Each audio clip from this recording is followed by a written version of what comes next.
இந்த திமுக திராவிட மாடல் அரசாங்கத்தில் நடக்கின்ற ஒரே வேலை லஞ்சமும் ஊழலும் தான் நடந்து கொண்டிருக்கிறதே தவிர வளர்ச்சியோ மக்களுக்கான பணிகள் எதுவும் நடக்கவில்லை.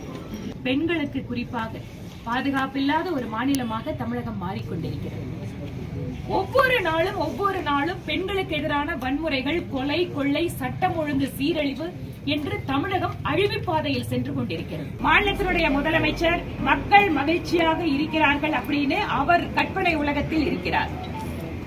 யதார்த்தம் புரியாத இந்த முதலமைச்சரால் தான் இன்னைக்கு இந்த அளவுக்கு தமிழகம் சீரழிந்து கொண்டிருக்கிறது. உங்கள் கனவை சொல்லுங்கள் என்று கேட்கிறார்.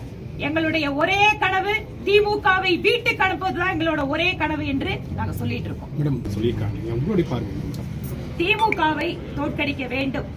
அதற்கென்று திமுகவிற்கு எதிராக இருக்கின்ற கட்சிகள், தமிழகத்தை காப்பாற்ற வேண்டும் என்று நினைக்கின்ற கட்சிகள் இணைய வேண்டும் என்பதற்காக எங்கள் கூட்டணியை பொறுத்தவரை நாங்கள் இந்த கொள்கையில உறுதியா இருக்கோம். அதனால் அது மற்ற அரசியல் கட்சிகள் எடுக்க வேண்டிய முடிவு. தமிழ் நாடாளுமன்றத்தில் தமிழ் பேச்சு எடுக்கும் மொழியில் அந்த மாதிரி பேசியிருக்காரு.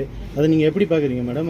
அவங்க நிர்மலா சீதாராமன் சொன்னதுக்காக இவர் அதை குறித்து பேசுனது எப்படி பார்க்குறீங்க? நீங்க பார்த்தீங்களா? கேட்டீங்களா? சொல்லுங்க, ஏதாவது புரிஞ்சிருந்தா எனக்கு சொல்லுங்க. புரியல, உங்களுக்கும் புரியல, எனக்கும் புரியல, தமிழ்நாட்டு மக்களுக்கும் புரியல. அவர் யாரோ எழுதி கொடுத்தது போய் என்ன, அவர் ஒரு கட்சி ஆரம்பிச்சாரு, கட்சியை கொண்டு போய் அறிவாலயத்துக்கிட்ட கொடுத்துட்டாரு.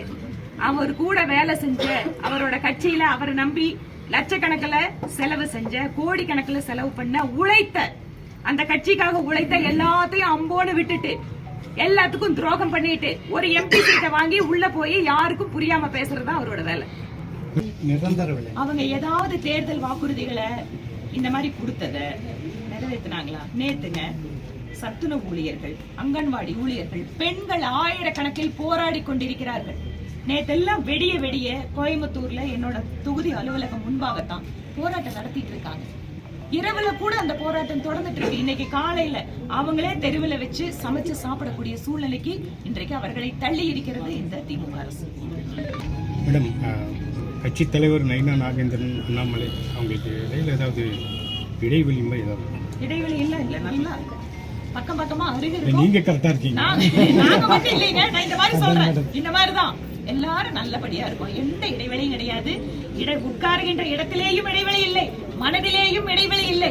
ஆனால் இடைவெளியை உருவாக்க வேண்டும் என்பதற்காக அரசியல் கட்சிகள், எங்களுக்கு எதிரில் இருக்கின்ற அரசியல் கட்சிகள் ஒரு சில மீடியாக்களை வச்சு சில வேலைகளை பண்றாங்க. அதெல்லாம் எதுவும் நடக்காது. நாங்கள் எல்லாம் ஒன்றாக இருக்கிறோம், நன்றாக இருக்கிறோம், ஒற்றுமையாக உறுதியாக இருக்கிறோம். திமுகவை அனுப்ப வேண்டும் என்பது